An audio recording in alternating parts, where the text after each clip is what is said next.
Hello, everybody. Welcome back. My name is Getawell. What's your name? Welcome back to our production here as we get ready for our next BO3 series. We are pretty excited as we make our way through the lower bracket, the double elim. I'm joined by a gentleman by the name of Jonathan TurboTabs Clark. Wow. Not Shaw. Clark. No, not Blackout John. No. No, just TurboTabs. How you doing, Turbo? I'm very impressed that you remember my name. I struggle to remember. Because I asked you less than 24 hours ago. Still impressive. I mean, like, all LAN, we've been meeting people, and I've been shooting out names, and you struggle. It is hard. It's probably the hardest thing about LAN is remembering all the faces and all the people, but it's also the best thing about LAN as well. All around me are familiar faces. Yeah, mine doesn't make the noise when I give them out. Just my name. We're getting ready for a pick ban series here as our next series. There it is. Look at that. We got Weebtunnel Tactics and we got Nunya. Yep. Weebtunnel Tactics, or Lolly Squad as some know them. I mean, this is like pretty... oh, look at that. We already got our first ban, so Nunya have banned Granary Pro. What do you think of this cushy-looking overlay for the pick ban? Yeah, very, very fancy. Yeah. I love the bells and whistles. It seems like the production's getting better and better, and I'm getting worse and worse as it comes to casting. But I'll try and pick up the slack anyway. But we got product ban now too. Are you surprised? That doesn't that seem like the two kind of obvious maps to ban, or what do you think? Does it depend on team? I guess Granary, it just kind of dictates that maybe they're a bit scared of like the soldiers and the demo man, maybe overpowering them a bit on that. Over on the side of Nunya. Like Weebtunnel Tactics, you've got Jimbot, who's been kind of like owning all LAN. Yeah. I mean, he hasn't really turned up in the way of results, but he's still been like a force to reckon with throughout the entire LAN. He had maybe a bit of a cold start, but he's, after like the first map that they played, he's been doing great. Yeah. I didn't really think too highly of him going into the LAN, but when I was talking to the players, they were like, oh no, Jimbot man, right, he's going to, he's going to pound. Yeah, cool.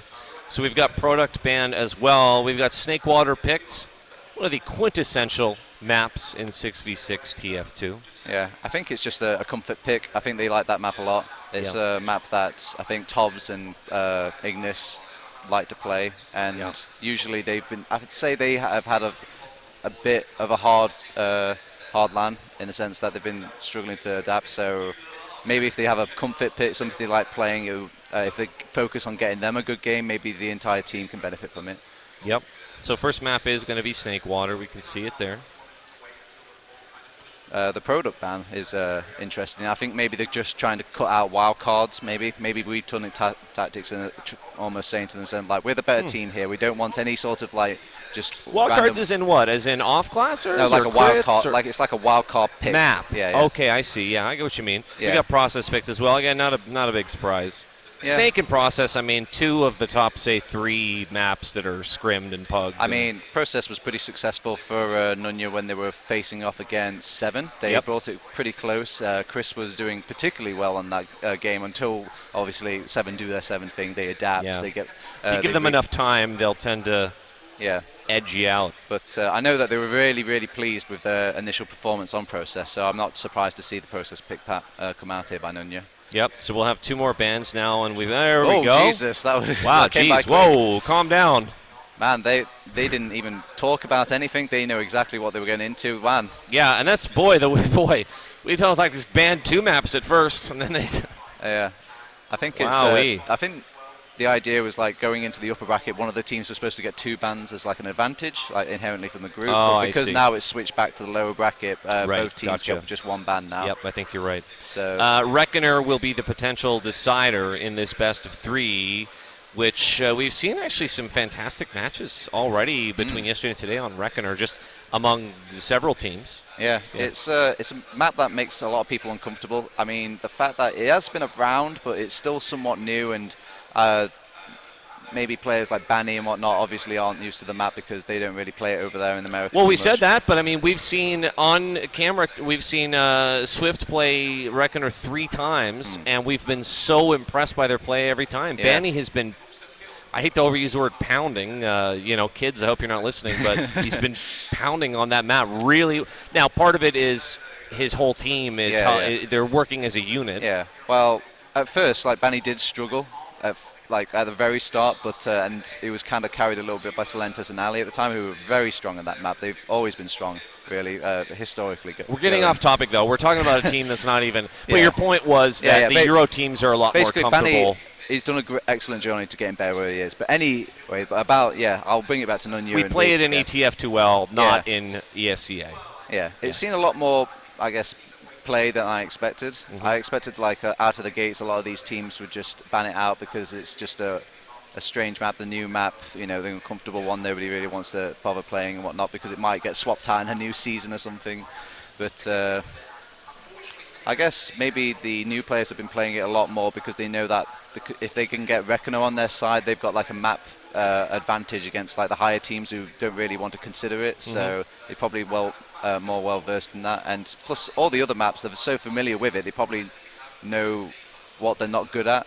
So because they play so much Badlands, they're like, man, I'm not good at that map, I'm just going to ban that out. And maybe they've just picked up Reckoners to the side of the map because they just aren't too familiar themselves in the end anyway. And they just think like, well, I'm not sure if I'm good, but I know I'm not bad on it either. So we'll see. I mean, it may not even come down to Reckoner. Do you have any sort of predictions or ideas as to whether this might go to 3 maps, or do you think the one team has a clear edge here? All the invite teams that have played each other so far, they haven't gone to a 3rd map, so I feel like if there's going to be a 3rd map out of any games at LAN, this is going to be it. I think this is the closest matchup we're going to get, and I feel like it's just going to go a piece, like both of the teams will win the maps, but even I won't know what's going on with Reckoner when it comes to these two teams. Yeah, I mean, it could go either way. So the map is changing up here now. Looks like we have most of the players. Did you have any other thoughts on how this one might shake down? I'm trying to think of like players that need to have a strong performance. I feel like a lot's going to come down to for Nunya, Chris. I feel like Chris has like been the big playmaker for his team. Yep. And maybe on the side of Weebtunnel Tactics, I think it's the Gink. Gink has always been cited as like the big playmaker, like the pick guy. Pretty much. Yeah. And everyone's still waiting for that breakout. Like, oh my God, Gink is so good on LAN performance. So hopefully this, when it comes up to the final moments, I want him to have this. This match is where he takes it. Get those PREC bookmarks. Make that frag vid here, right now in this BO3. Gink, don't let me down, please. Well, tell you what. If we can get my single shot cam, my solo cam here. We're just about ready to. Can we get my solo cam? We're about ready to kick it over to the casters for this one. The first map is going to be Snakewater here, as we said. The casters for this one are going to be Cornpop and TurboTabs. So we're going to kick it over to the casting desk. It's going to be TurboTabs and Cornpop. Boys, take it away. Thanks, Getawell. Yeah. Flawless transition. It was flawless. Wasn't hurt. No, yeah, you've been here ready for a while now, haven't you? We did not plan that. Okay. We did. When I saw the single cam on to go well, and I was like, how do I get past that camera? Anyway, Nunya. It's good to be dexterous. Yes. Yeah.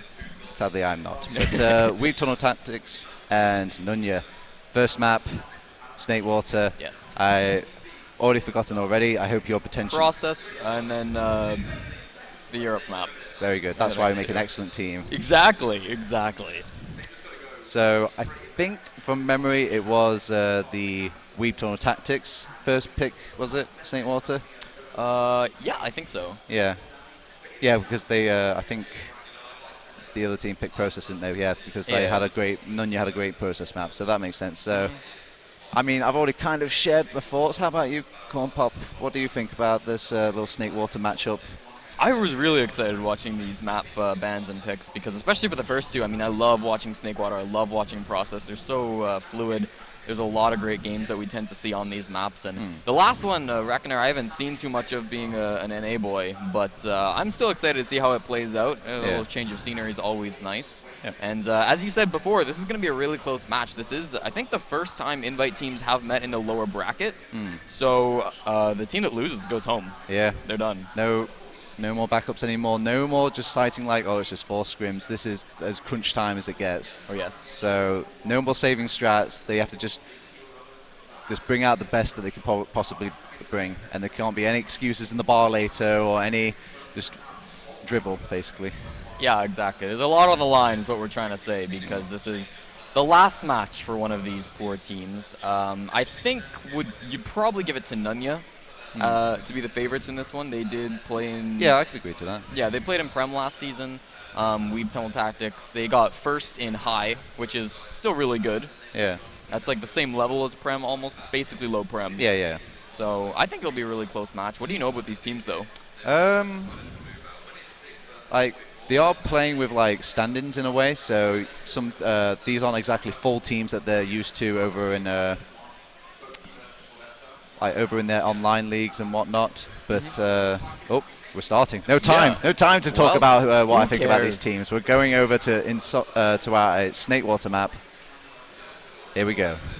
This is the first map, the first middle. It is Snakewater in the lower bracket, round 3. This is Weebtunnel Tactics taking on Nunya. Rolling out on the first map of the match. Skyper is much faster than Jimbot to this middle point. They're going to be exchanging spam back and forth. You'll see Gink's going to be going in through the enemy team's kitchen, but he meets Chris, and Chris is getting the better end of this so far, but Gink's jumping around him. Finally does die. Pappy as well ended up falling in the midst of that. So there goes Blutus to a nice fight from Skyper. And Ignis is on to Connor, but not quite going to get that one. So I think with that, they are going to back off. They're choosing to play a little bit passive TurboTabs. They don't want to risk everything. Yeah, because they shut down Gink in that little flank wave, kind of eliminated the entire mid for them, because they gave up so much ground, kind of banking on the massive Gink flank. And when that didn't come through, they had to essentially give up that mid. Yes, but now Gink's on Sniper, and he's going to hit a body shot onto Connor, taking down the medic on the side. Oh my god, and it's a second one onto Alba. They lost Hobbs in the midst of that as well to Chris, but I mean, who cares? Your Sniper's going huge, and Gink, he's making up for that mid. I did briefly talk about that. Everybody was kind of wondering how Gink's Lang performance will be, and who knows, maybe this is just a little tiny preview of things to come, as they are making the push in now, just having a quick feel out, making sure that nobody's really bombing their medic right now. They do have a 100% advantage, which they could use, but they don't want to use it right now. They want to probably save it for second, maybe even last if they get really greedy, but they need to worry about these sticky traps. Oh, Jimbot is coming so close to them. I don't think he's noticed them. No, Oh, God. We called it, TurboTabs. Saw the trap. Now there's still fighting going on. Chris takes down Gink, but he's in a lot of trouble here. He actually wins the Soldier 1v1 and gets Ignis as well. So that one trap changes the entire game. You can see there's only 2 players left alive, and Jimbot doesn't look like he's going to last a whole lot longer. He's going to get the pack, surf out to his scout, so he's fine. But oh man, that one trap, you can just see how one big play can change everything. Yeah, got to give credit to where credit is due. Sky herself a nice little trap there, predicting, I mean, fairly obvious, but sometimes the obvious ones are kind of the ones you don't really think about, because they just seem, you know, too obvious. It's like outside of the box, but back inside the box. Everyone expects outside of the box. Exactly. Now Gink is in forward spawn. He's looking out. He takes a shot onto Alba, but can't finish him off. Alba had that buff, so he's not going to die, and they're going to cap it off now, aware of the sniper. Gink's going to take that back spawn, so not this time, it appears from him, but some damage down, I suppose. And it's only 20% advantage, so this is certainly something they can hold with, but they need to make this fight last a long time. Here comes the overcharge. They're jumping in. Skyper's taking a little bit of damage, but the heavy Blutus is going to get pistoled down by Evans, and they got a little bit of time on point, but finally the stickies do get dead. Now Soldier's jumping all over the place. Chris with a big bomb, and this is where all the damage is coming in. TurboTabs 1-0 as we see Nunya going to take the first round. This is working out perfectly for Nunya, but it makes me a little bit, you know, worried about possibly going to 3 maps. I mean, it's just 1 round, I know, but it was a very convincing round, and keep in mind, this was the map pick for Weebtunnel Tactics. So hopefully they can just shake it off, you know, leave it in the back of their minds, and just go to another mid like it never happened. Yeah, that's what they're going to be aiming to do, and it wasn't like a super roll. I've seen bigger rolls, but it wasn't the closest we've ever seen, so Doman going to be rolling out different ways to this middle point once again. Jimbot and Skyper, however, this time going to be here about the same time. Nobody's taking too much damage either, so nice and healthy mid from both teams. We'll see how they want to proceed with it. It's going to be Chris bombing into the enemy team saw, and he's just going to be getting behind, so he's planning to come back into the fight a little bit later. Poppy now with a big bomb up onto tops. Can't hit that air shot, though. Ignis going to be the first one going down with his frags all over the place. Menti, the big one, who did get taken down by the flanking Chris. Here comes another soldier bomb. Tobbs. What a shot. Gets down Evan and Connor. So that's going to be only 2 alive left on Weebtunnel Tactics. Gink is extremely low. Jimbot is out of position. This is a disaster zone, TurboTabs. I think Gink can take this though. I mean, he is a scout, and usually scouts favor extremely well in these sorts of scenarios where the medics aren't kind of brought into the foray. Pappy, he's getting bullied as well by Demoman Span, so it's not just Gink that they have to worry about. Jimbot did come back to the fight, and they will secure that mid just by probably the scout advantage alone. But yeah, scout advantage wins mid. I suppose so, and Jimbot had some good pressure as he walked into. He got that pack, and so he wasn't quite in the danger zone that he was originally in. But even Uber charges now as we're sitting from mid to seconds, and it's good to see them come back after that losing that 1 round. Now they are in control of the middle. Of course, last time that didn't work out too well. Them dropped their medic to a trap, but this time the traps are in different positions. There's 2 of them on the red side, a little bit farther forward, so maybe they'll pop the Uber charge by that time. By the time they walk into that, but 100% basically from each medic. Here comes Ignis trying to bomb in, but got completely denied. Poppy gets the frag. I was surprised they didn't go with the Uber there. Maybe they just had a tremendous amount of respect for.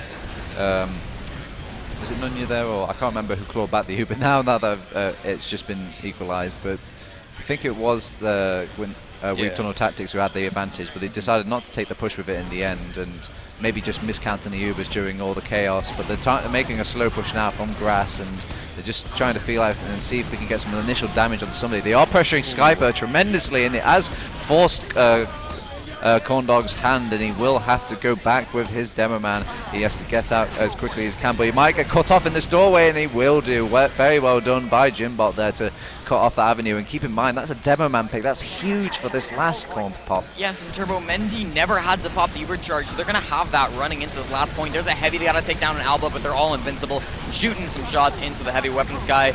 Evans up in the air. Ooh. Nice shot from Ignis. Gets that frag. Chris on the point, but he can't stop that. We've got a 1-1 game. That was stylish. Yes. I mean, not the grandest, but it's just I like the little tiny ones, I suppose. Anywho, 1-1. It still could be anybody's game, and I'm glad it's not quite the role that I was sort of predicting the first couple of minutes of the game. Yeah, no, it is a lot of back and forth, and I think maybe even Weebtunnel have shown a little bit of the better play overall, just because in that first round they were on the forefoot, but died to an unfortunate trap that they just didn't check. So here we come now, third mid fight of the game. Once again, Demoman are going to be taking different rollouts on your screen, and that's going to allow Skyper to get here a little bit earlier than Jimbot, and get some extra damage down to boot, so that is going to help them, but it all depends on how they go.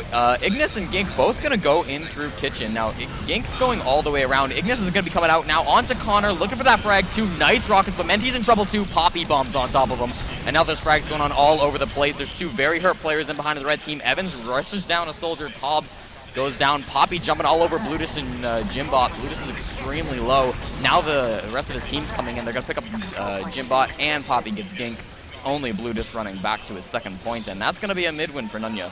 Yeah, it was kind of started off with Chris just kind of flanking behind and getting a nice clean bomb at the start of the mid without anybody noticing, so he got some very good damage. Pappy not only followed up and got the kill, but he managed to get out and cover those health packs and kept switching between the two, so they couldn't get out and they couldn't get health. Very nice play from Pappy and Chris.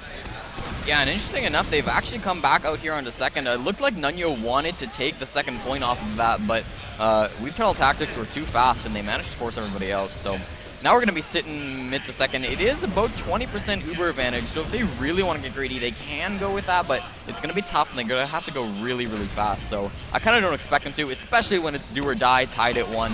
It's only the first map, but still, there's a lot on the line here. So we'll see what they end up wanting to do. It has built itself. Nah, it's still about 20. So, Yeah, this is Gink is up on Sniper.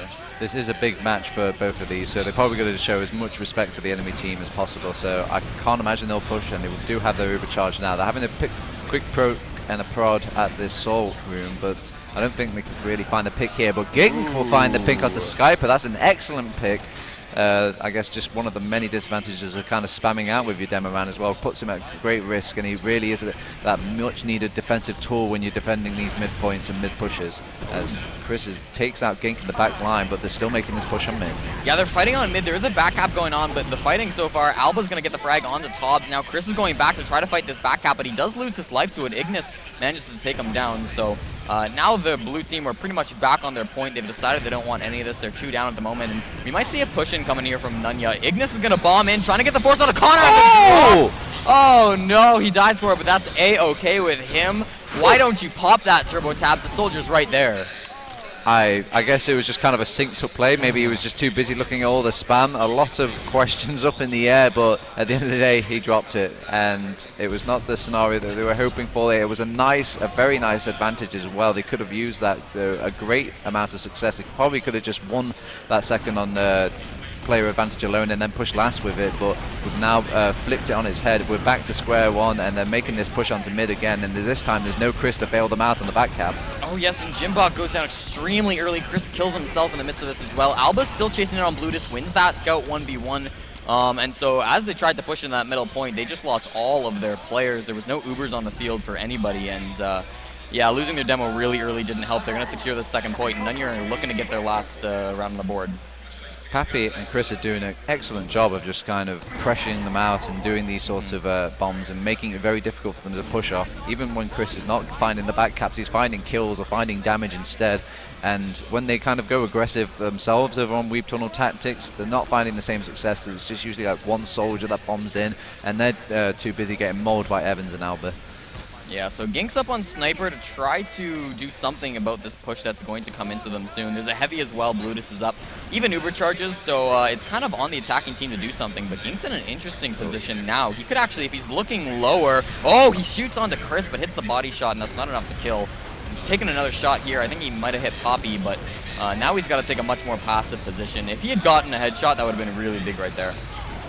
Yeah, fortunately he does get out, so he can still, just by his presence alone, kind of make Nunya a little bit nervous. They both have Uber right now, so I'm kind of interested to see what... Oh, Sniper goes down again.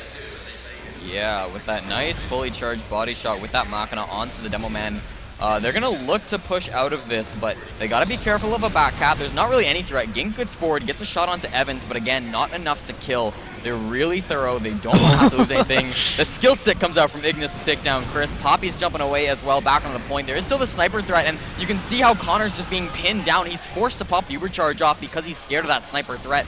He did drop Poppy before he was able to pop it, though, because he went down with the sniper. Evans up in the air, does get taken down by Tobbs as he was trying to do something crazy. Skyper and Ignis are in a little bit of a strange 1v1 over in lower saw, but I don't think neither of them are going to die, so that's a successful push out. Weebtunnel tactics get the second point.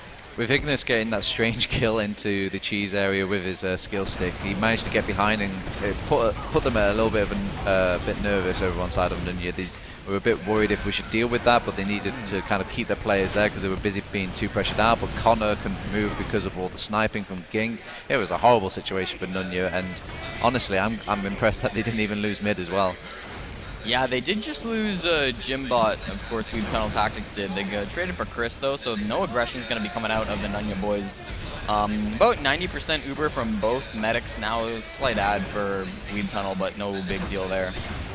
So they're still just going to be looking to exchange some spam back and forth. Gink is still on that sniper class, and he's going to be the main playmaker for Weebtunnel Tactics. You can tell he's looking to get some sort of a headshot here, and Alba's coming up to counter-snipe him. Yeah.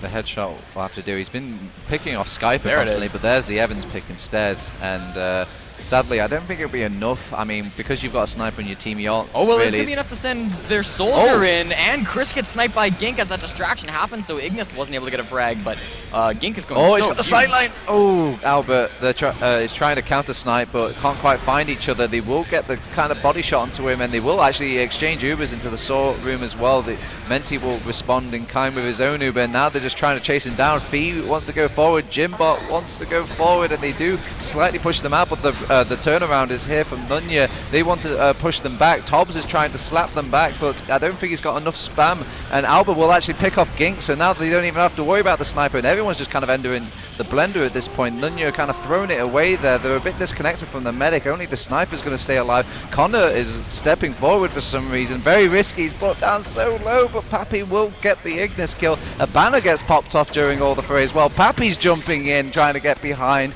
and he finally will go down, and finally this chaos will be laid to rest.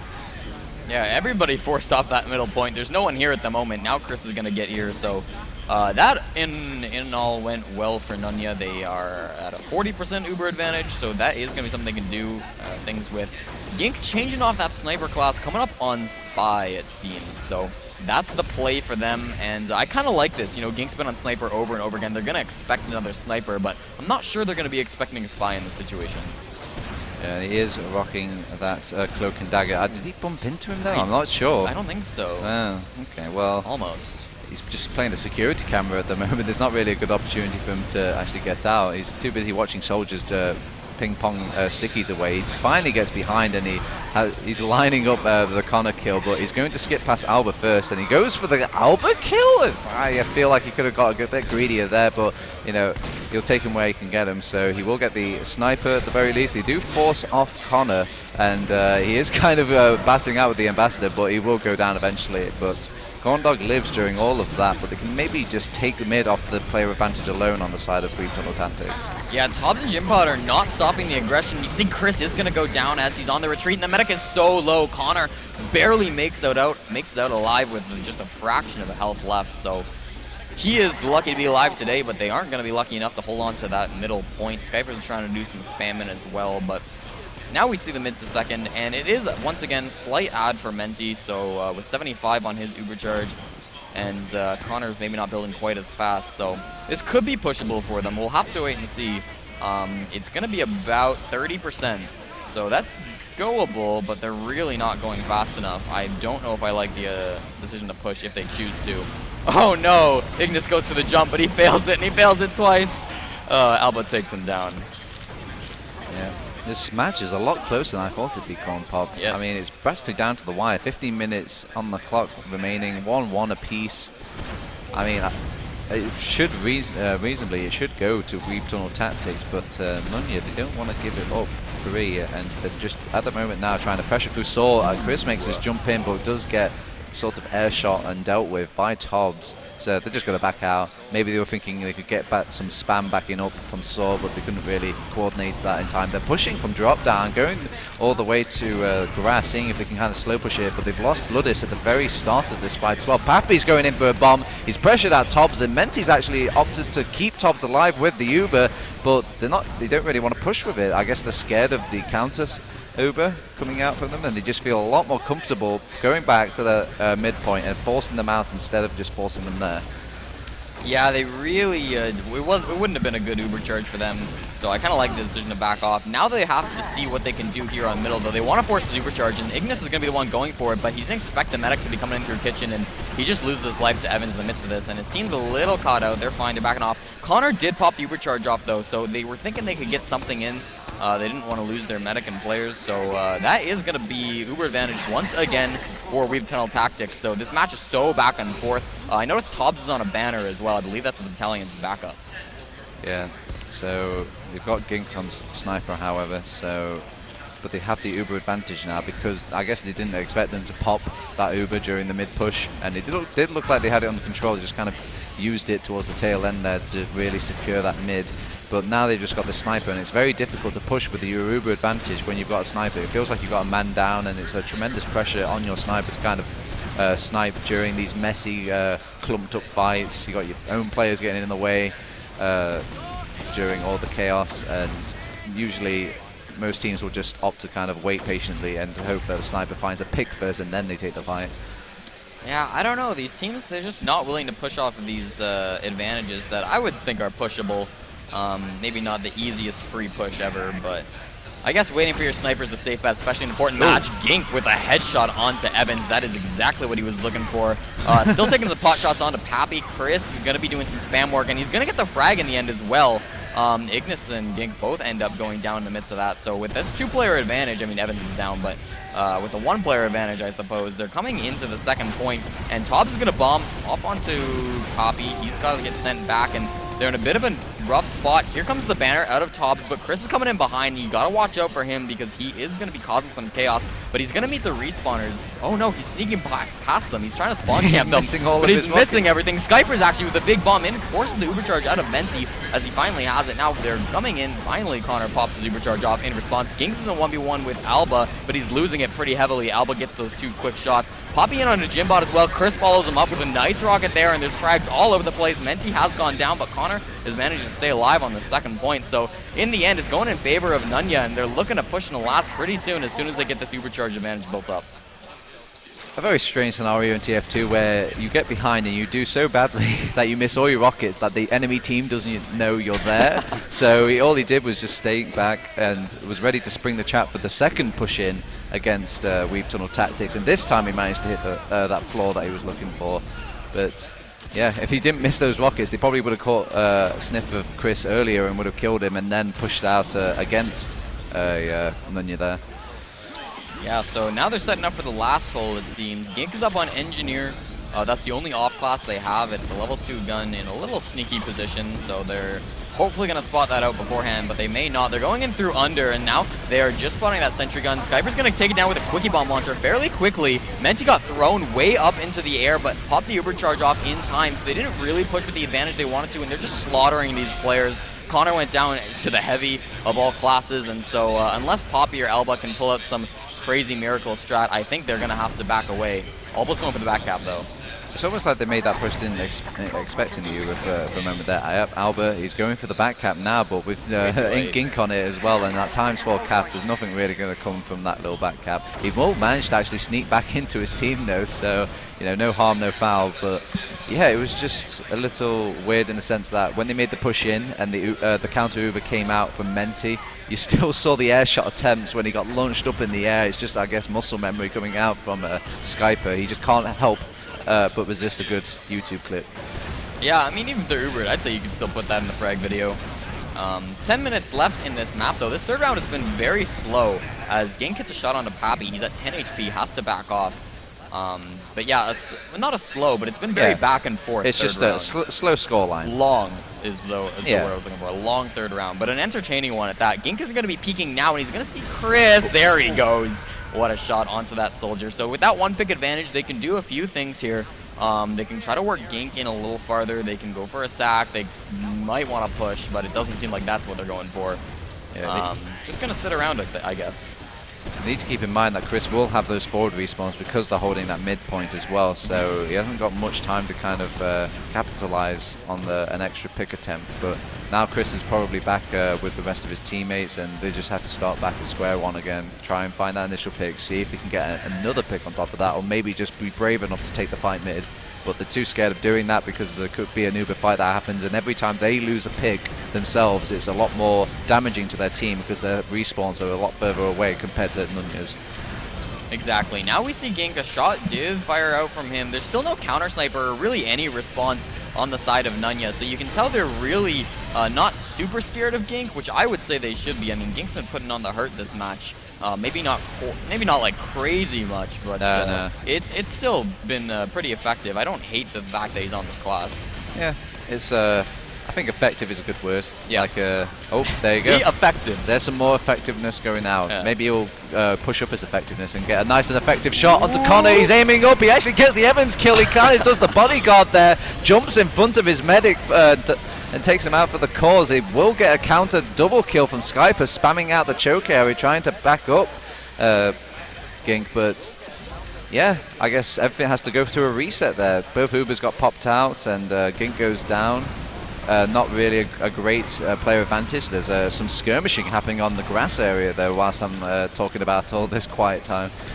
But yeah.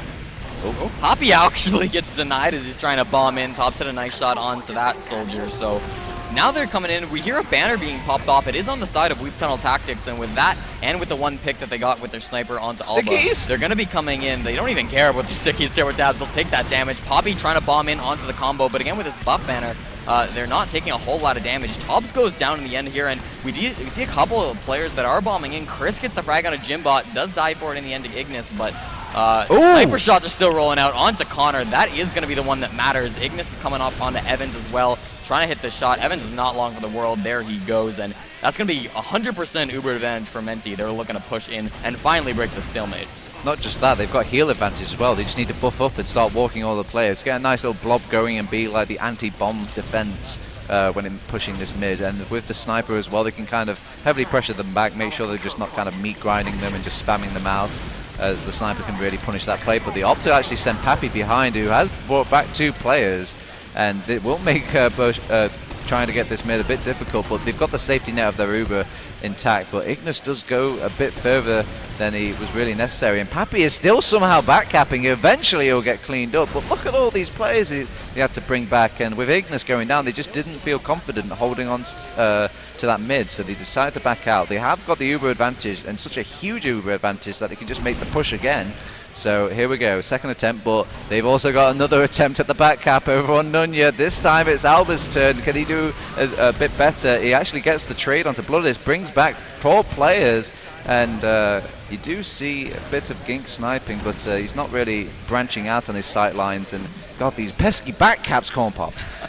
Oh my gosh, it seems that Nunya really favor them, I guess. And that first one, he took so long to die because the players they sent back were a demo man and a sniper.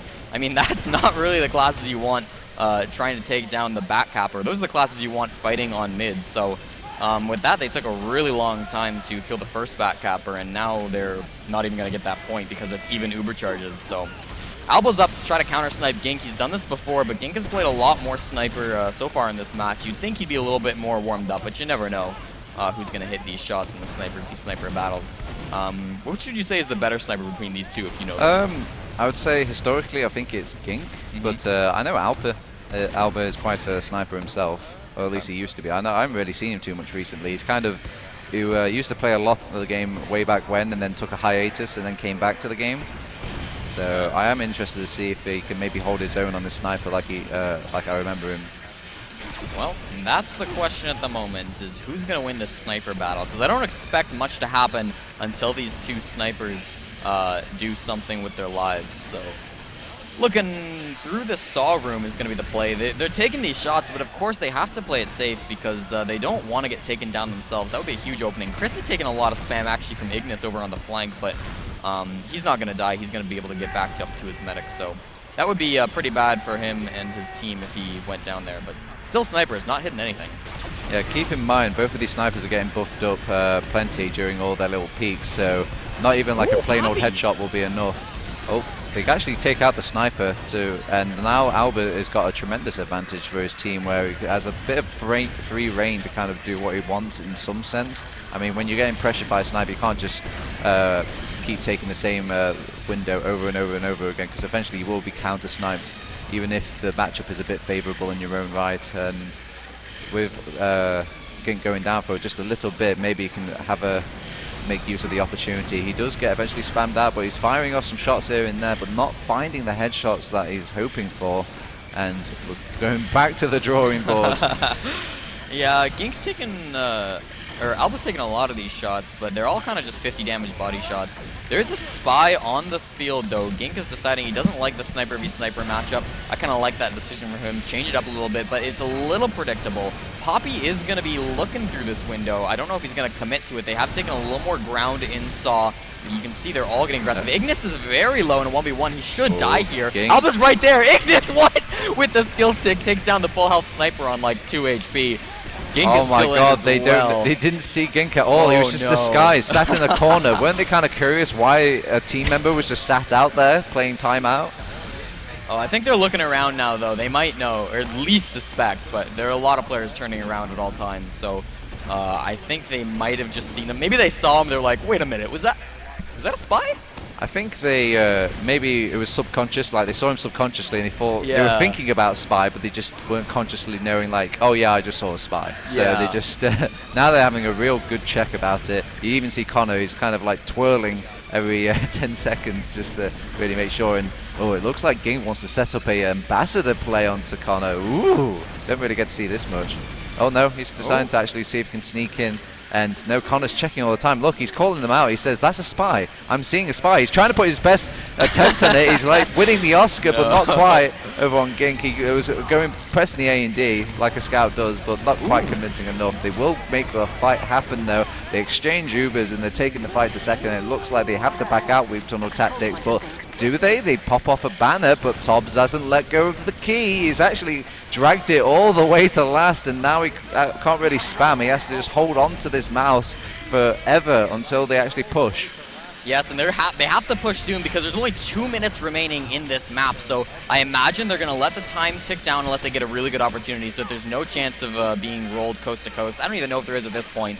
Under 2 minutes, it would be really tight. But this is it. This is the final push to determine whether we go into a golden cap in the first map or not. So Nunya are looking to take it off of Weebtunnel Tactics, of course. There is still this horn on the field. He hasn't popped off his banner yet, so he's just holding on to that. He's not going to get spammed down. Look at Gink, though. He's in an interesting position, moving around with that sniper rifle.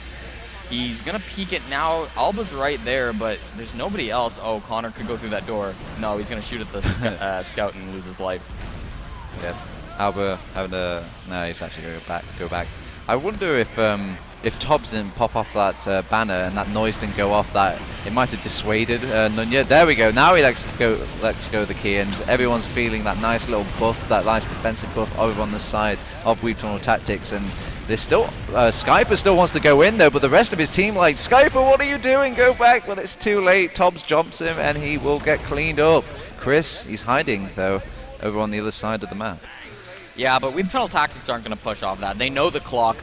They were basically just stalling. They were looking in for a push, but decide against it. Oh, if Chris goes down here, that'd be bad. He's going to be fine. So now we're going to see the real push. No Uber charges were actually popped off in that little fake push that just happened, but they managed to force the banner, which is, I suppose, what they were going for. And it worked pretty well because they kind of knew they weren't going to get pushed into with only a minute remaining. So 30 seconds now. Chris is going to jump up and try to deny this soldier. There is a level 2 gun that has been built up in the time. Ignis falls to his death. Gun goes down pretty early. There's a lot of damage that's been put down onto Nunya, and that's not ideal because they're so clumped up. The heavy gets completely mowed down as Evans gets the final shot into him. So Uber charge is being popped off at this point, and the soldiers are up in the air looking at each other. And now they've gotten so much positioning. TurboTabs, they're all up in the air. Jimbot's trying to do some damage, and this is going to be it.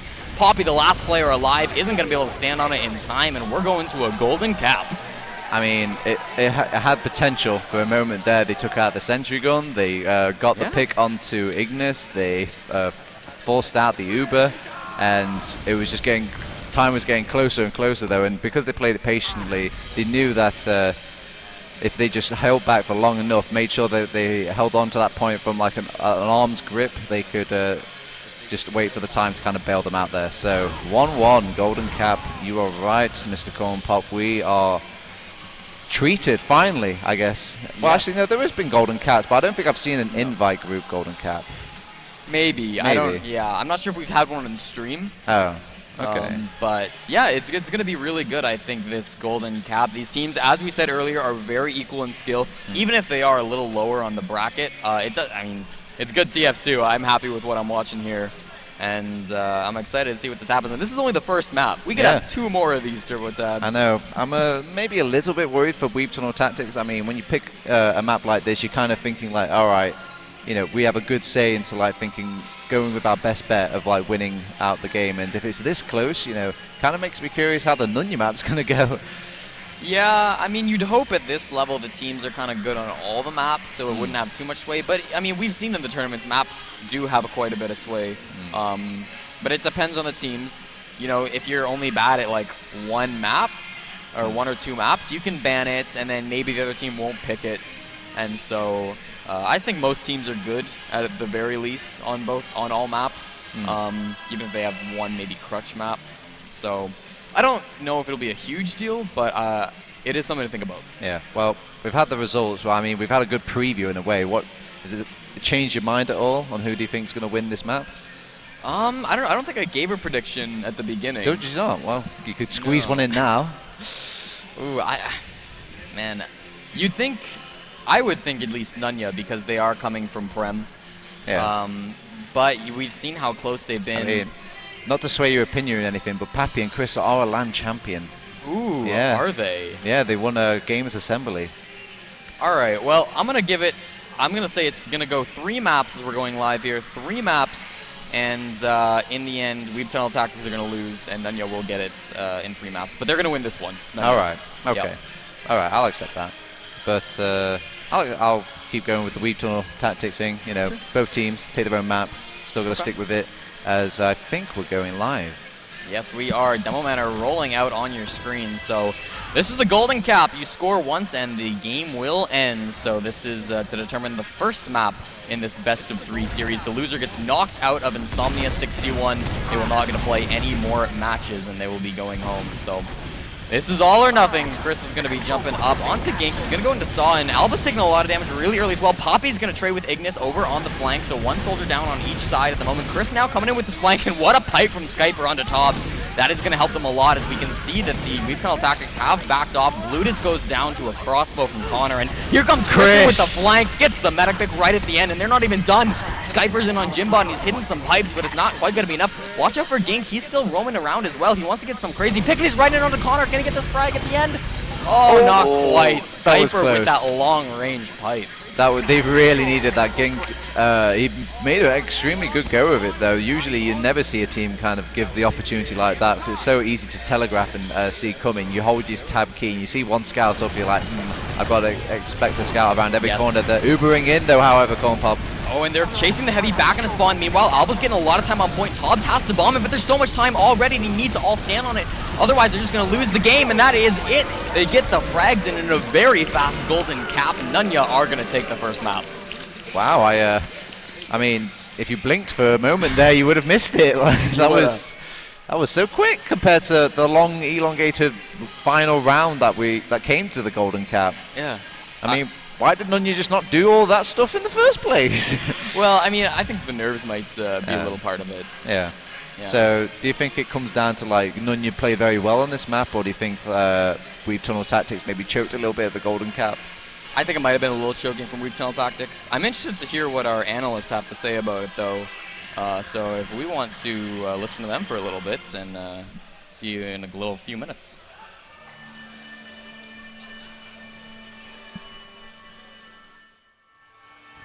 Here we are. I just want to look at Cornpop's face, smiling. Look at that for another little few minutes. Welcome back to the couch. My name is Getawell. We've got an Ombrak. We've got a Permzilla, a LAN-proven demo Permzilla. Let's get some emotes in Twitch. I don't know what is appropriate for that, but Phil's birthday man, maybe? You had fun. Hey, look, your team won. Yeah. You were here cheering for 7 yesterday, and now here you are playing for them. It's the dream. Come to LAN. Come to iSeries. Let's talk about the series that we just watched, because we had some notes, and I think there was a lot that we can take from it. It's cool that we had a golden cap round. Went pretty quick, as they tend to. They usually depend on the mid-fights. Shout out to Canada, what give me thoughts. What did you think of that one? So what we can say first is that these two teams, they've played together already in the group stage. Yep. And Weebtunnel Tactics, they won like 2-0, 2 maps. So it's cool to see that Nunya was able to bounce back and actually maybe learn a lesson from the previous game. But one thing I was concerned about, like we talked about it with Permzilla, was the way they used their flank. As in, they had no flanks. Whenever Chris bombed behind on mids, no one was looking out for him, and he just could get flank play. And he did it on the golden cap. He was the one bombing for Menti and got the frag. So I think if there's something to work on for Weebtunnel Tactics for the second map, it would be maybe get a closer look at their flanks, because it looks kind of shaky right now, and it could hurt them really bad on the second map. Yeah. Perm, how important is it in your experience, not just in LAN play, but just in general, like being adaptable and being able to identify plays like that? It's something we've been talking about all weekend, of like teams like Seven and whoever that are running these set plays. Like, isn't it like super crucial to be able to adjust to stuff like that? You know what I mean? Yeah, I think so. I think that's one of the problems with these teams. They don't really sort of have a set plan and set strats, and I think that's kind of evident in the match we've just seen. It's lots of just messy plays, and one player going behind, like Chris went behind so often, and it just Weebtunnel Tactics just didn't know what to do. Yeah. They tried to ignore him. It obviously didn't work. They tried to go and find him, and that didn't work because he just killed them, and then the rest of the team just came over there. It just looked like there was no plan for them, and they couldn't adapt, and that's probably experience, because I guess quite a lot of them I think it's their first LAN, most of them, I think. So, most of them, yeah. They haven't been playing around at the top level for too long, so I think that's mostly an experience thing, and in experienced teams, Seven and Swift, you wouldn't see this, I don't think. Yeah, someone would call out and say like, hey, what can we do about this? Hello. I actually think you get to the point where these players don't need to call. They just know. When you have a group of players that have been playing for so long, like Seven, it's been year, nearly 2 years probably. These players have been playing together. Yeah. You don't need to call what you're doing. People know. We can get a log up. We can have a look and analyze some of the numbers. I mean, it was close during most of that. Again, Jimbot, there he is at the top. How about Gink, though? I mean, what a great time he had on this map. Well, we mentioned him as the difference maker, and he was that. Yeah, he was kind of the playmaker. And we mentioned how Weebtunnel Tactics had failed to adapt to the flank play, and Nunya completely failed to adapt to the sniper.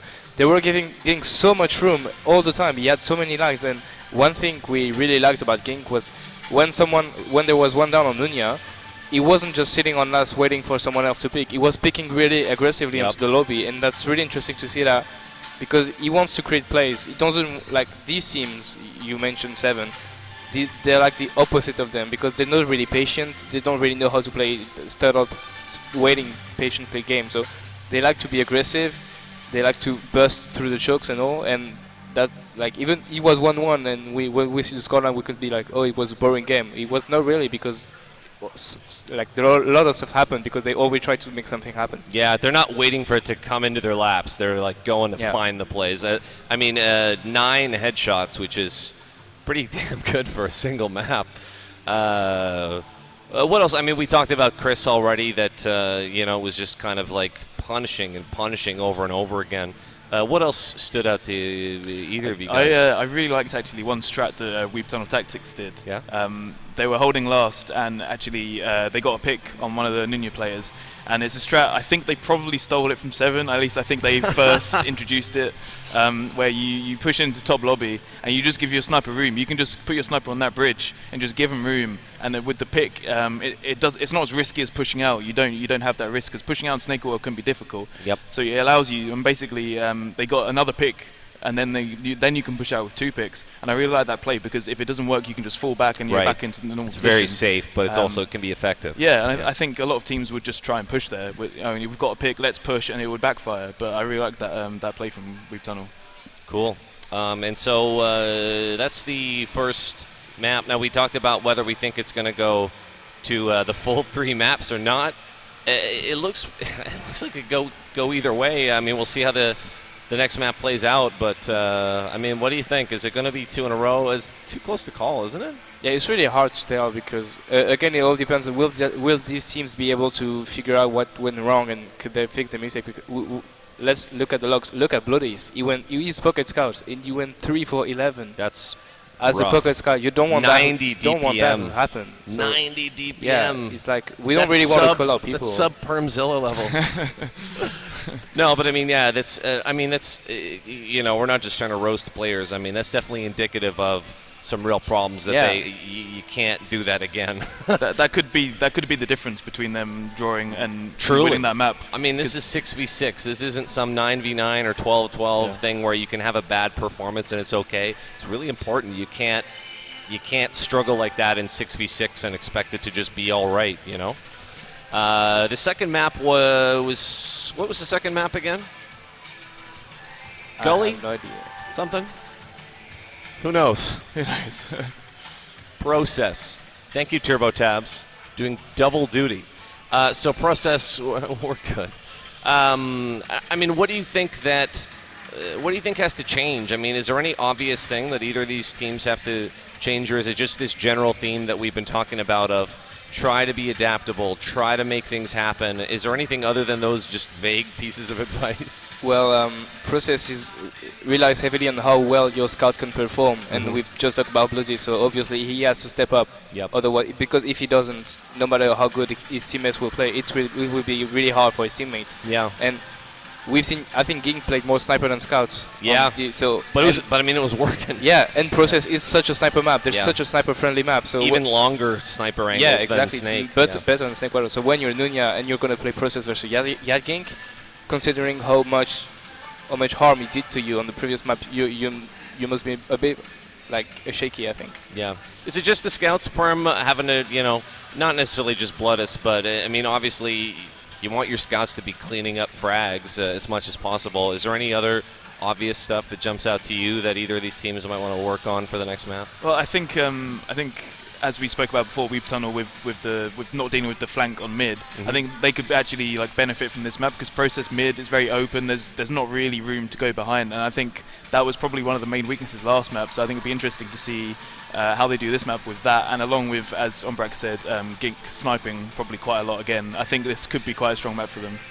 It's a scary sniper map. There's right through choke. There's those long, terrifying angles. By the time you know if there's a sniper there, it's like it's too late. Your headshot. That's the end. It looks like we're still waiting to switch the map here. So yeah. Do you have favorites? Do we have favorite teams, favorite players, anything? Twitch, I'm sure chat is telling us all their stuff, but you know, is there someone in your gut that you like? Yeah, I like tops because I remember when we talked about Low Panda earlier, we talked about how we love banners, how well into the game they fit, and Tops is one of these players that uses banners a lot. They had some banner play on Snakewater that was, one was a defensive banner, it was really bad, but when he used the banner offensively to push forward, it worked wonders. And so yeah, I like Top because I think he had this input for his team, the ability to lead pushes and to make them succeed just because he's blowing his horn and he's able to lead the charge. Yeah, he had that thing where he quote dragged it all the way back to last, which was kind of funny. It's a new one on me. Like, you know, if Medic's holding down the mouse button and like waiting, but you know, banner is like the new thing now, 2017 again somehow. Perm, who's the Permzilla MVP or player to watch? Do you have one? I think I've got one for each team. I'm trying to struggle. I'm trying to struggle which one is taking the edge. But I think the key players, particularly last map, I don't know about next map, but I think it was Gink and Chris. Yeah, I think they were both really instrumental for their team, and I think a big performance from one of them next map could be the difference and turn it for the respective teams. What if Gink can't perform? What if Gink gets shut down? Do you think that that's going to be a big problem, or do you think that's not a problem? I think it will be a problem if Weebtunnel don't adapt. If they're just set on Gink is going to snipe for 20 minutes, throwing it at the wall. If it doesn't work, they need to be able to realize this isn't working and to change. Yeah. And if they can't do that, then Nunya could be in for a good time. But I think Nunya also need to shut him down though. They need to proactively not give him room, because they were giving him way too much room in Snakewater and processes even more. So I'm a bit worried if Gink is hitting his shots, it could turn bad. Yeah. We're just waiting here. There's a bit of a delay between the next mount. We can just hang out and have fun. It's not a big deal. I don't know if we have any other results in yet. No, I don't think so. We're okay. We're okay. Production. Twitch chat, are you having a good time? It's Saturday. There's nothing else to do. You wish you were here at iSeries. Yeah. I'm not trying to make you feel jealous or anything, but we're having a good time, really. Yeah, it's really good. It's a long day. I mean, this is like the most TF2 in a weekend the whole entire year. It's kind of overwhelming, actually. Yeah.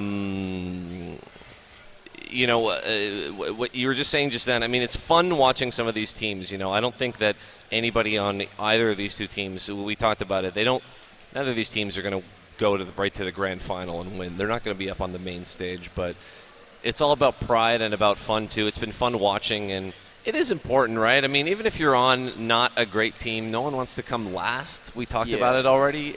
That's a real thing, isn't it? And I'm pretty sure between the players in these two teams, there's some kind of bets going on or stuff like that. Who's going to drop the most? And I'm pretty sure there's a game like that between Menti and Condog, and I don't know who's leading now, but yeah, there's personal pride at stake right now, and they don't care about not winning LAN. They just I'm told we're having server issues. That's what we're dealing with right now. It's LAN. Things happen. Tell you what. I mean, could we maybe go to a break real quick? I mean, we love chatting, but we're kind of running out of topics right now until there's a new map. We're gonna get. As soon as we have a person that can give us, the dubstep music or whatever, like what's the cool music these days for frag videos? Still dubstep? People don't make frag moves anymore. Yeah, people don't watch them anymore, so why make them? Beater always casts now. Beater's just a caster. Yeah. There's no more Beater frag vids. Where's my legacy, Beater? Where's my legacy? That's what I'm asking. Where is the Permzilla legacy video 2017? He must be busy. I mean, he had a ton of frags today. You weren't watching this morning? in the best of 3 earlier. Yeah. I did have 4 and 10. I had 4 frags in one map. Yeah. yeah. 4 frags. That's half a frag movie. Come on. Anyway, we're waiting about another 5 minutes for server issues, so I think we can go to a break, check out some music. We'll come on right back when we're done, back to the casters, and we'll have the next map for you guys, so stick around.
And we're back. It seems we've fixed the server issues, and TurboTabs, we're on to map 2. It is Process here. Of course, Nunya won the first map against Weebtunnel Tactics in a very close golden cap. They took it 2-1. What are you expecting for this one? Well, my prediction's kind of gone in tatters already. Yeah. I'm kind of thinking, do I stick with it? Do I keep going? I mean, if Nunya won the Weebtunnel Tactics map, logically they should win their own map. But I mean, I really want a best of, like the first best of 3, like kicking in. So I'm gonna have to go with, I think Gink will dig deep and he's gonna channel that inner sniper that we saw on that first map, and he's gonna just go huge on this map. So Weebtunnel Tactics, I think, for the process.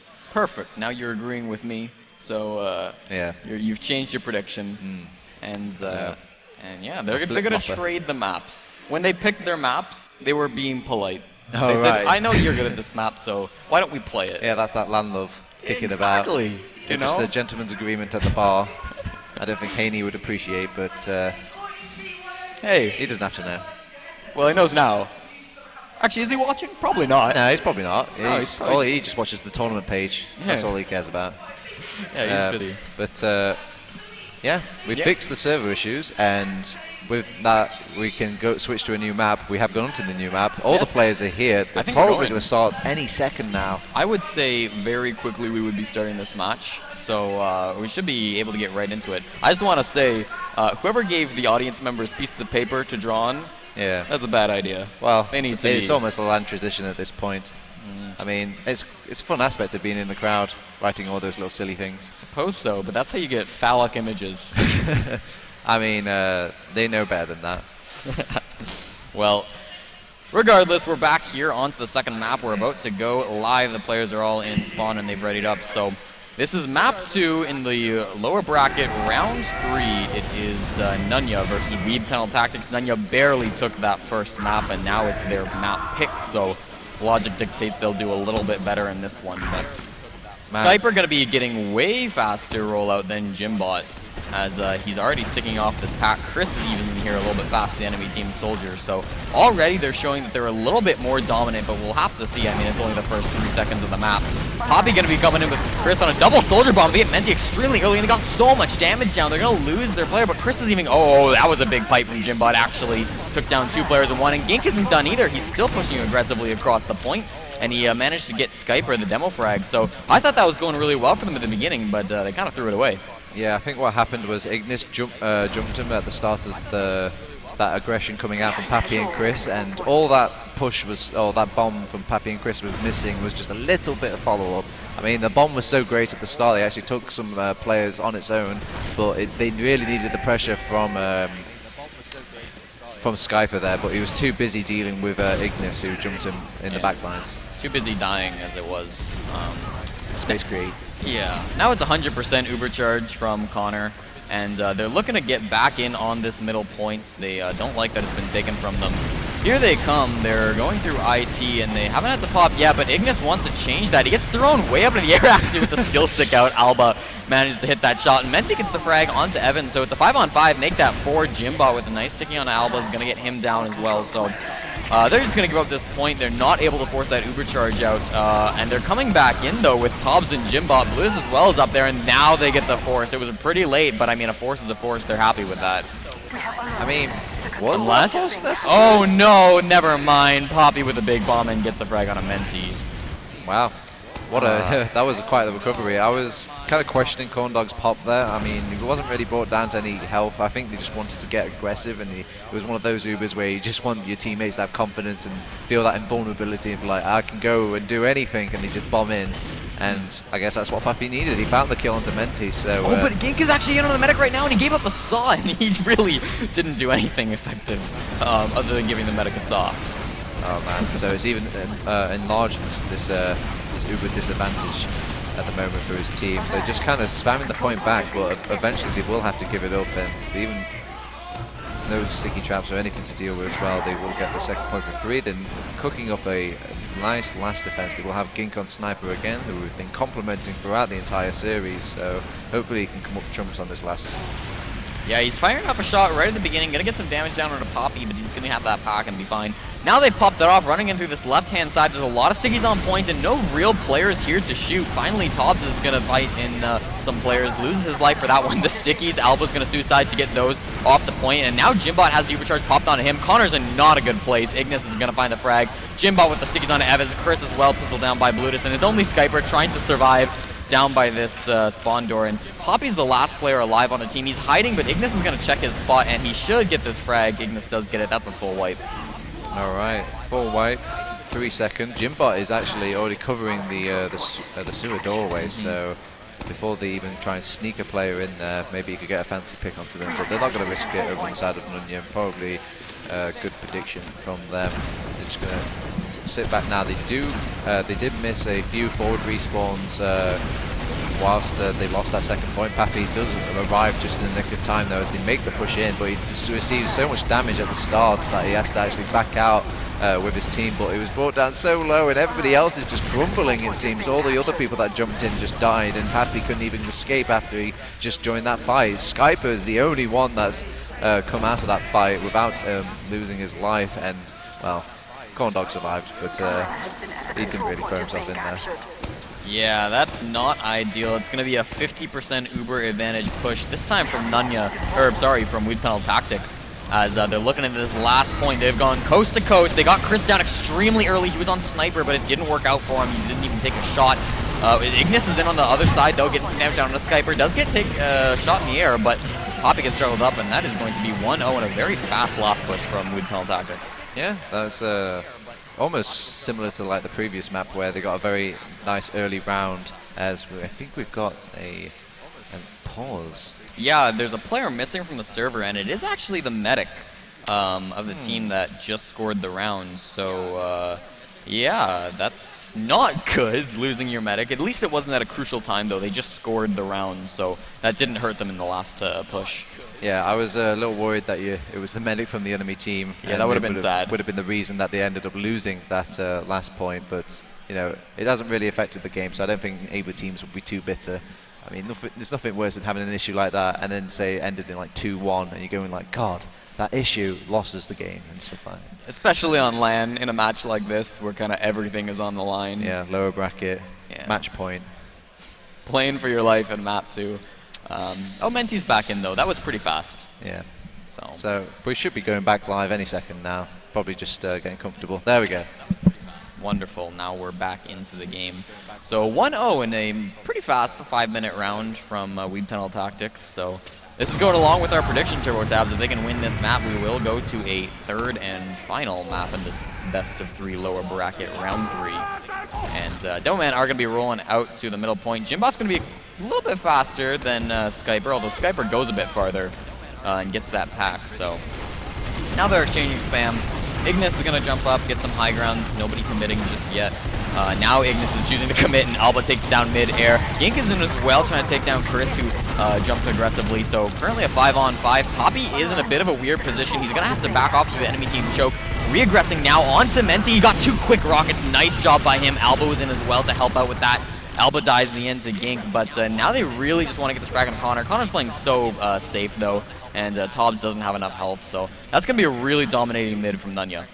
Yeah, I'm liking this new approach from Nunya on their mids, that instead of committing both of the soldiers this time, they only just commit the one, and Pappy's a lot more, I guess, concerned about his life on mid. He wants to only really bomb him when he knows that he's going to survive at the end of the fight and do a really great amount of follow-up from his team. And Skyper kind of laid a bit of the foundations for that. It did look a little bit pear-shaped, but Pappy just came in at the right point to kind of turn the tide of that fight. One of the problems of that mid might have been they lost another player. I think Gink ended up disconnecting in the midst of that or something, but they did have 5 players for a little while after that fight, so again, unfortunate they're having so many issues. It's the same team twice, but the first one didn't really matter, but regardless, they didn't pause, and there's not a whole lot you can do about it other than keep playing and try to defend from this push that's coming in on the last. Skyper very early, aggressive onto Menti, gonna get that extremely quickly. Chris pays for his life on the other side, but they've gotten so much time on point, nobody can get to it. Finally, Ignis jumps it, and this is where they're getting most of their frags. There's still 2 players up above, which they gotta look out for. Connor and Pappy are in a dangerous position, but there's so many players shooting at them. Evan loses the 1v1 with Gank in the end, and I mean, they're still alive, this soldier-medic combo.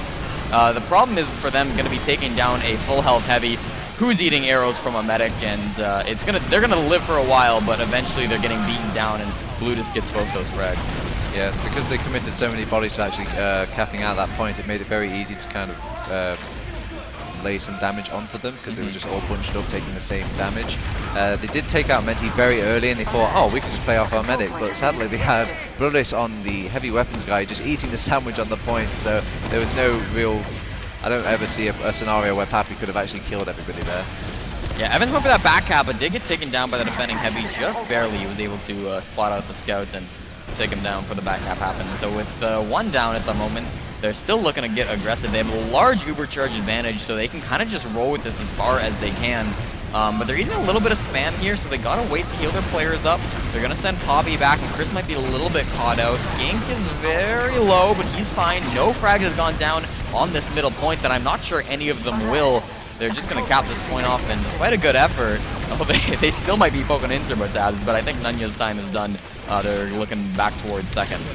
Yeah, with Skyper down, going down a little bit earlier, it was a bit difficult to hold the defense at mid, and they kept eyes on Pappy and Chris as well. Once you've got the soldiers identified, it kind of makes those bombs in onto the medic very difficult, and they have popped off a banner meanwhile on the second point. Yeah, Poppy's going to try to bomb up and get some damage down onto Menti. Menti's eating a little bit of spam, but both medics have their uber charges, and the red one's going to get popped off, so Nunya have that. Menti pops in kind. Ignis is in IT in a 1v2, and he's going to end up cratering to Chris. Alba is coming in for that post-uber medic fight, though. Focusing towards the demo instead, actually. Jimbot's in a lot of trouble. I like that play because Jimbot is not going to be able to get out. Blutus and Menti will make it back to second, but they lost a lot of players. Yeah, and they actually get the medic out of time. I was a little worried he was in that spot where you see a lot of players kind of just bomb speeding forward to kind of pick off the medic before he could back out, but he does manage to get out and hold on to a little bit of like his uber, so it won't really be an uber advantage on the side of Nunya when making this push to last. Gink dies some sticky traps as they're coming in already without even having uber charge, so they will have slight add. A nice shot onto Chris to make him crater, and they've got so much time at a point already. They didn't even get too many frags, TurboTabs, but they're going to tie it at 1 just like that. That's a silly little blunder there, giving away too much time after the point. Yeah. Somebody should have been there to block that, but it happens. TF2. Yeah, that's the game. 21 minutes left in this map as they're getting ready to roll out once again. So we'll see what happens on this mid fight. Blutus is on Spy, but that's probably just checking off classes. I doubt he'll stay on that class, unless he wants to go full-on gimmicks. No, he's back to Scout, so... Here we go. It is tied at 1 in the second map. Once again, Nunya are up 1-0 in the overall best of 3. Skyper getting here quite a bit faster than Jimbot, as he has been throughout this match. But they're still exchanging some spam, and we'll see who wants to run across the point. It is going to be Chris getting aggressive very first off. He's going towards Choke, but that doesn't work out for him. Poppy gets this rocket onto Menti, though, and that's what they wanted. That was a nice play, and there's only 4 players alive on each team, and they want to get that Connor frag. Tobbs is a little low. Jimbot's now going for it, and a nice sticky, actually. Blutus in behind as well, onto Skyper gets that frag, and this is turning around for them already. They're looking to get Evans. Alba and Blutus going to meet by this rocket, and a nice rocket from Tobbs is going to turn that around. 1v1 on mid now. Tobbs versus Evans. You got to give that to Evans. No, the health almost pack got it, though. The health pack just came a second later when Tobbs was just fluttering around it. Oh, God.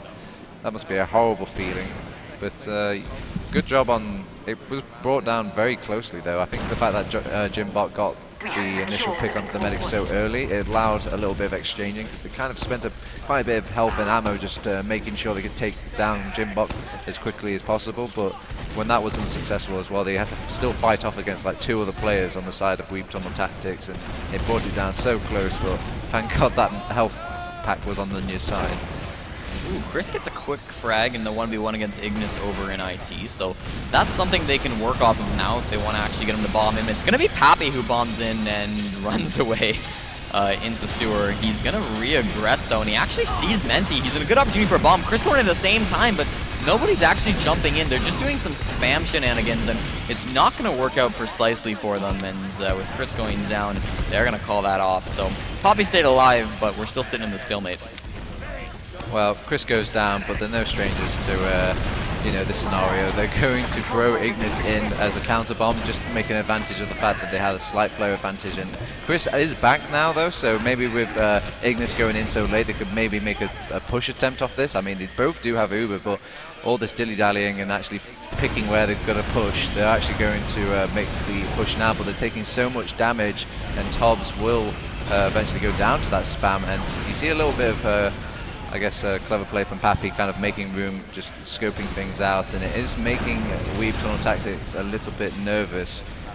They don't want to give up this point, though, and Albert just managed to weasel himself away from that Uber as well, and no Uber has been exchanged on the side of Nunya, so they could probably confidently take the second point without actually having to pop it, because they've just got the threat of the Uber alone. Yeah, this is going to be a really nice push-in for them. They're looking to get their second round on the board. 100% advantage. Ignis isn't up for 2 more seconds. They're over on this right-hand side, and this is the way they're going to go for it. Taking a little bit of time, milking it quite well as they're walking on this right-hand side. They don't need to pop because there's really nobody here. They've taken a lot of space. Finally, they pop it off. Popping in one with Cobbs. He's Ubered. He's going to win that one with the help of Alba. Now the Stickies get popped on points, so they're no longer there, and they're all throwing their bodies at it, and it's going to work. TurboTabs 2-1 as Nunya have taken the lead in this map. Is that the second time now that they've just thrown bodies onto the point and eventually they've kept it out? They really need to prioritize blocking that point or having somebody on there. Maybe just make sure that your heavy is actually stood on that point, and at least your medic can keep crossbowing him or something, anything. Yeah, it's not looking too good the last couple of rounds for Weebtunnel Tactics. They took the first one, but have just lost 2 in a row to some not ideal Uber pushes, so...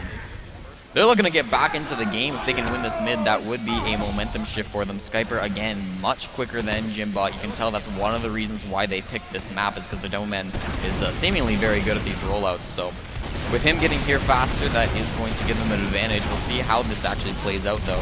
It's still anybody's mid. Nobody's gone down just yet. And Ignis is going to be the first one to bomb in, and actually gets a nice rocket on Connor, but he dies for it.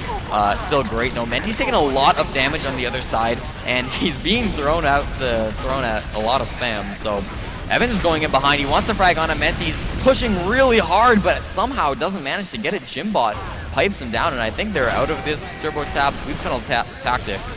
Other than Tobbs. Oh, they're coming back into it. Yeah, with the medic alive, and they can just probably push this on heal advantage alone, and you do see some resistance here and there from Nunya, but I don't think anybody's going to commit in just from how scary they are with the all their buffs. So they're just going to give this up. a wise decision coming from Nunya. They just set up a second defense instead, see if they can cook up play, wait, force out Menti and his Uber advantage. Yeah, they're sitting on second now, and Nunya are, and Ignis is coming up through IT. He's finding Poppy, but I don't think he can take that fight. They are all in on the second point. They're going to lose Ignis to the stickies in the end. Skyper gets that frag. So with Chris being a little caught out, yeah, Jimbot with those stickies, that's a nice pick by him.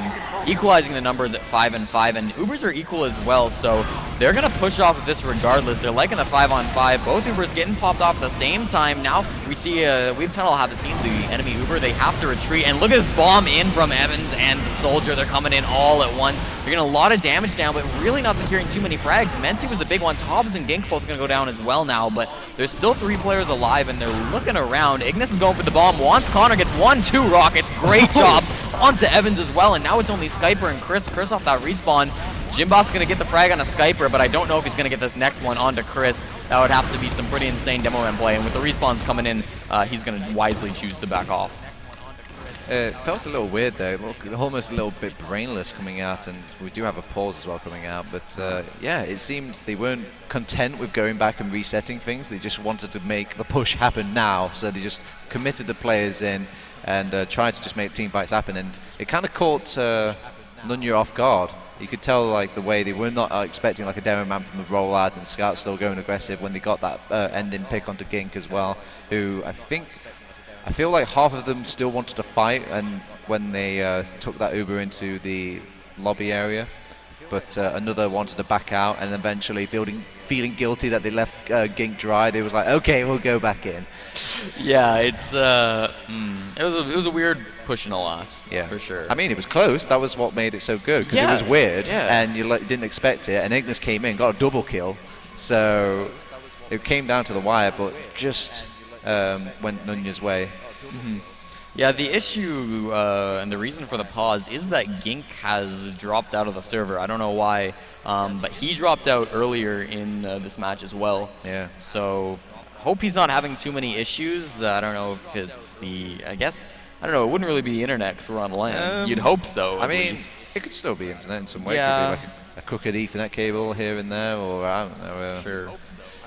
It could be a lot of things. Could be his PC. I mean, that's the natures of computers. There's so many working parts and moving gears that a lot of things can go wrong.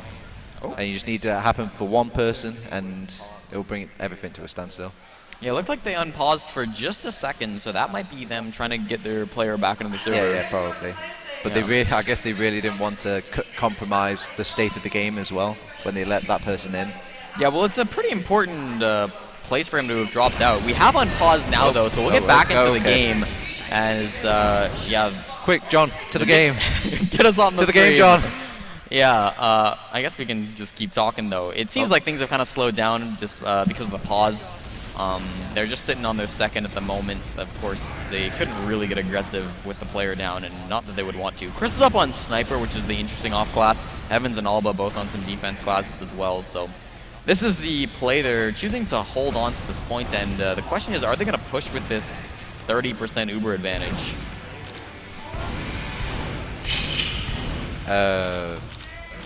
Sorry, there was a very loud noise that just rung out. Well, now the push is coming in. They're deciding to go with it. Evans was taking quite a lot, and he does go down in the end to Gink. So that's an early pick onto the heavy. It's a 5-on-5 still, though. The sentry gun down on the floor in an interesting position. Demo's body blocking for it a little bit, and the supercharge has not gone their way. They all have to get out through one door and through rollout. They're losing Tobbs as they run away, but they didn't even force off Connor, who got his Uber charge near the end of that fight. So this is a really bad position for them.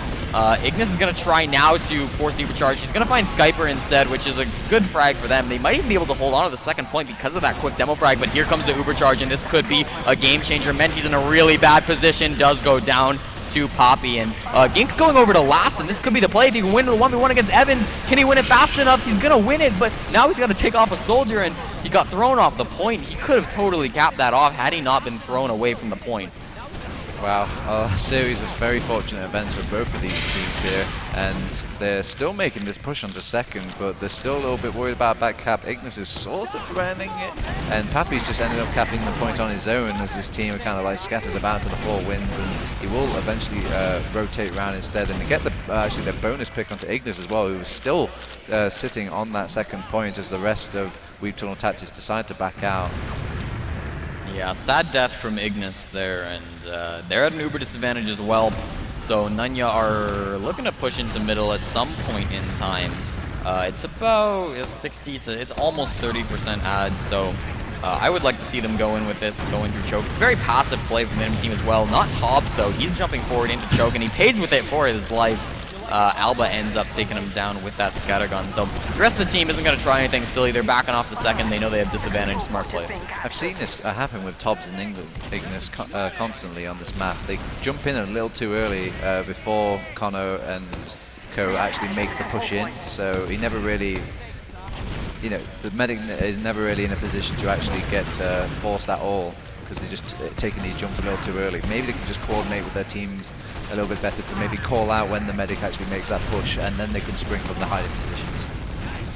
Alright, so we're back on this mid to second stopping point, and Poppy's going to try to change that. Poppy and Chris the double bomb. Poppy was the distraction, and Chris is right in onto Menti, but Blutus takes him down, and he's not going to be able to get that for us. Alba did take down Ignis as he tried to come in, but Ignis got that big Connor frag before he was able to die. So that was the big play that happened there, and now with Menti at 100% Uber advantage, they're running into this middle point, and everyone's running away on the side of Nunya.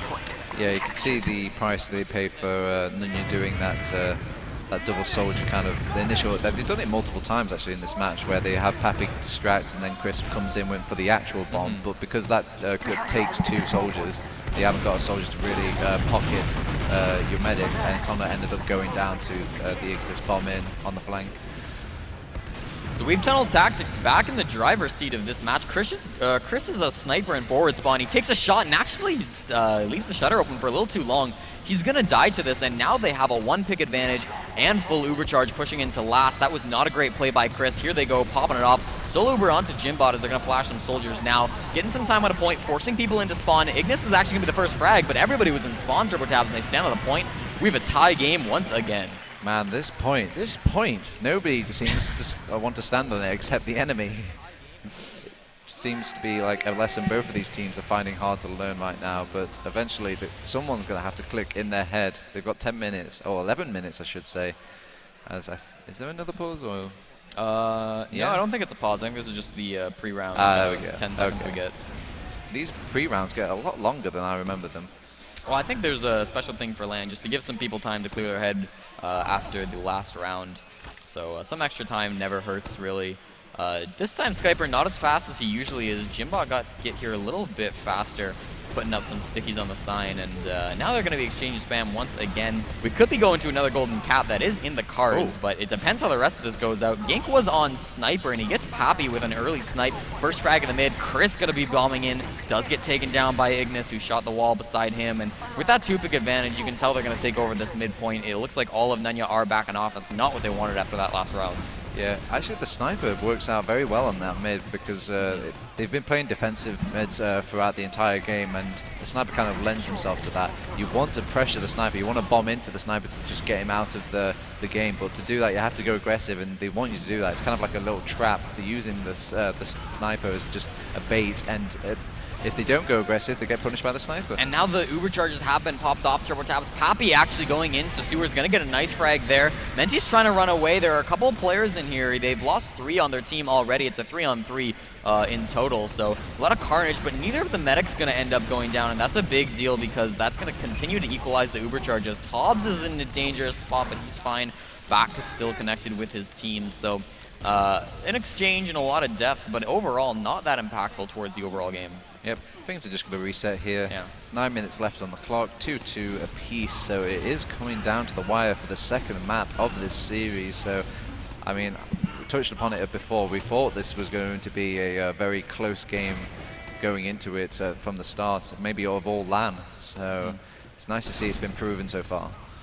Yeah, exactly. There's, I have no idea who's going to win this still at this point. I'd like to see Weebtunnel take it so we can go to a third map, but Regardless, this has been a good 2-map series anyways, so whatever happens, happens, and we have a couple of players in sewer, including the sniper. Gink is going to be looking through this door, but Connor's playing in a pretty safe position. He really can't get sniped from that place unless he walks out. Taking some shots, Poppy ends up dying in the end as Jimbot finishes him off. Now Gink getting a little more aggressive, shooting at the Demo Man, but not able to get the frag overall, and Chris could be in a little bit dangerous position if he can't leave because of the sniper, and the only way out is through IT into the enemy team's middle. So this isn't great for him. He's going to have to pop in an unfavorable situation onto Chris and Connor. Now they're going into Jimbot. He's going to go down. He was very low, but Menti still hasn't even popped this off, and Connor has made it back to his team. Chris in behind now. Have they not even looked at him? Finally, Menti doesn't drop, which is nice, so going to have that one. But Chris still hasn't died, and he's going back to middle. He's going to get the frag onto Gink, and now we see the red team are coming right back out on this second point. They know they can keep fighting because Chris is going to come in from behind once again, and now he's focusing the Demo Man. He gets 2 with 1 rocket, and he's not done. He's fighting Blutus in the 1v1, which he's losing, but Poppy comes in to save him. And oh my god, Chris just did so much work from the back lines.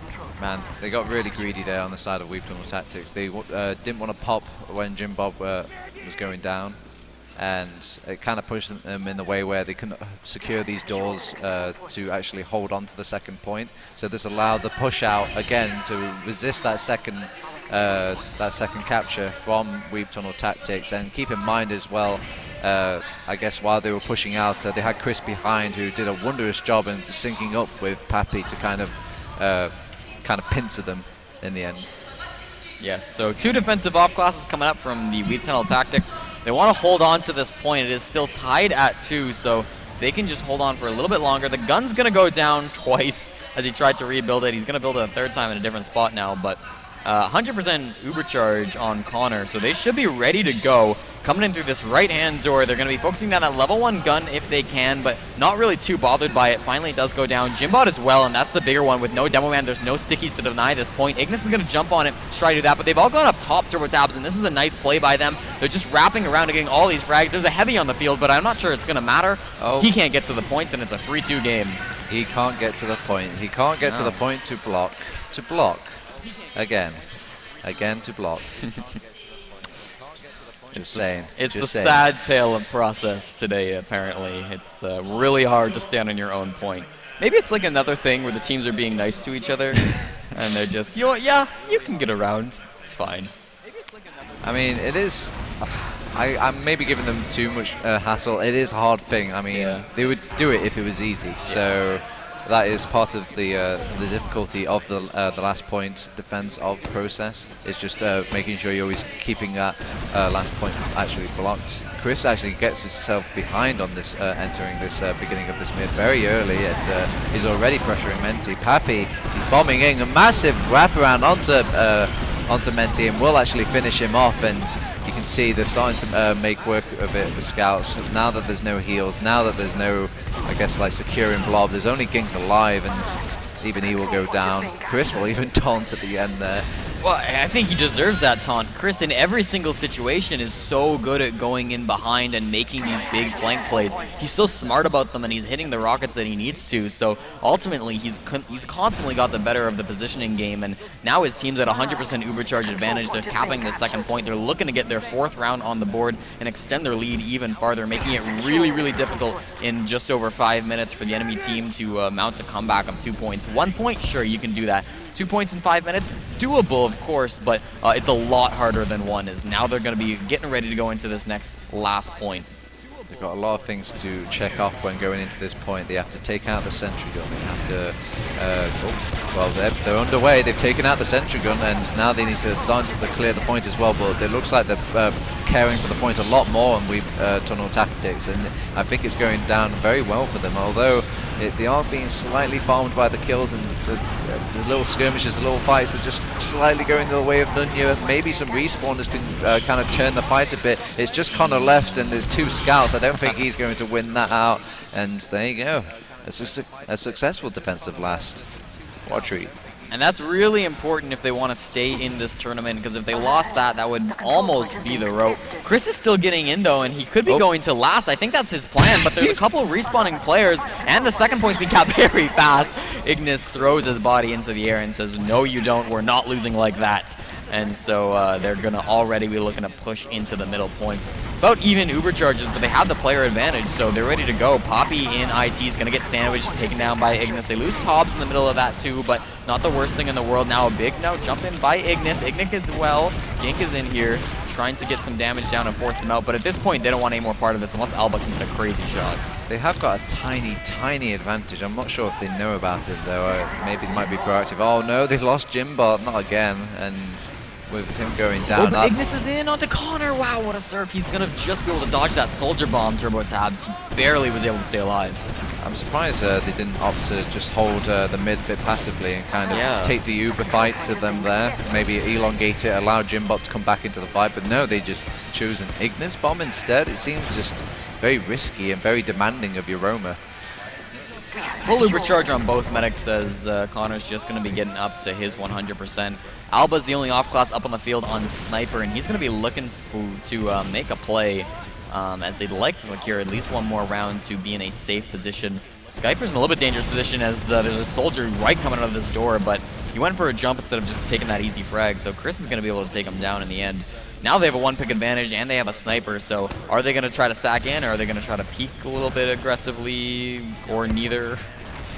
I mean, they don't want to take risks here. That's why they're only throwing in Ignis in, because it's, I guess, a low risk, high reward scenario, but it's so difficult. I can't imagine that they have the time to waste, really, on these little tiny attempts. They have to make more solid attempts to actually make the push here. Yeah, Weebtunnel Tactics will lose, well, they'll lose I61 in 3 minutes if they don't get a round on the board, so they need to be hustling at this point. They're down a player, so they can't really go just yet.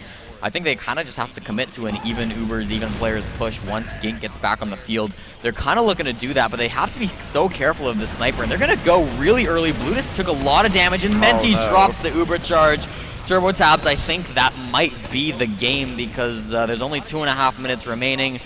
Connor's going to have 100% Uber charge for a really long time, and they're content just to sit on middle. I mean, they don't even want to push. Yeah, they have parked the bus. Yeah. I mean, it is LAN, and it does win the game in the end. I mean, can you really hate the players if they just do what they need to do to win? So they have to make a push. They have to dig deep and somehow just make it work. They're going to at least wait for Menti, get those heals up. But it looks pretty hopeless on the side of Weebtunnel Tactics. You just see them all standing around.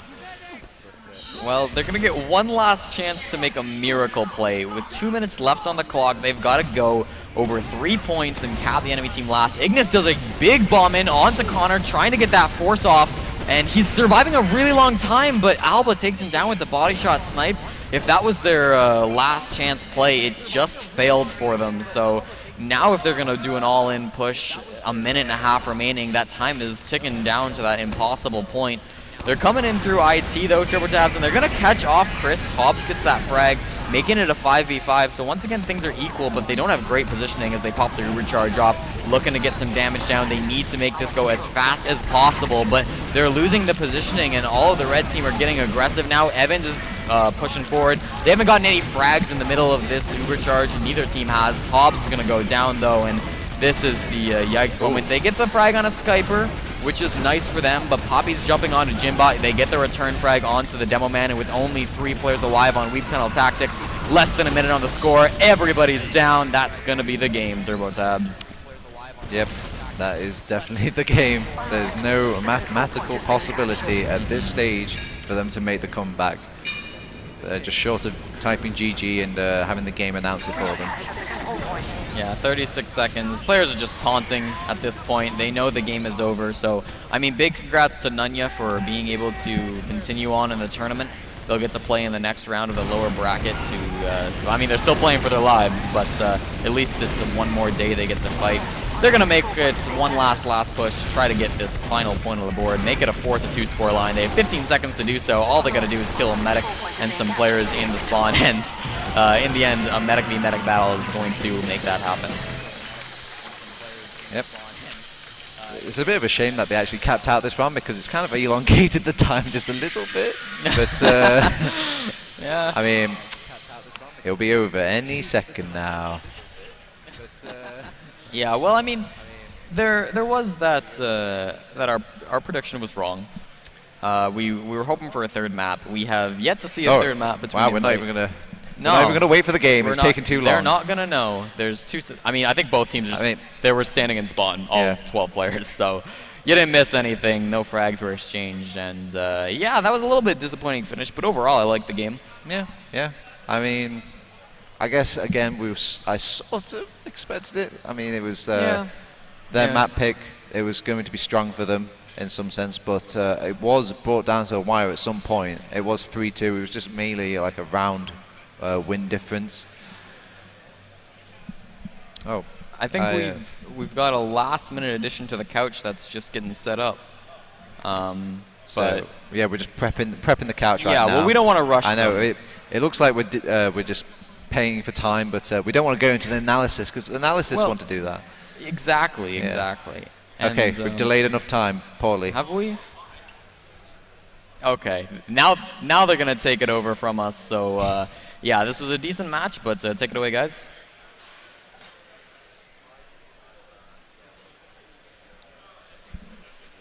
Disappeared. Probably enjoying watching. Oh no, wait, he's here! Get over here! Get over here! Can we cut to commercial? Cinema magic. Wait.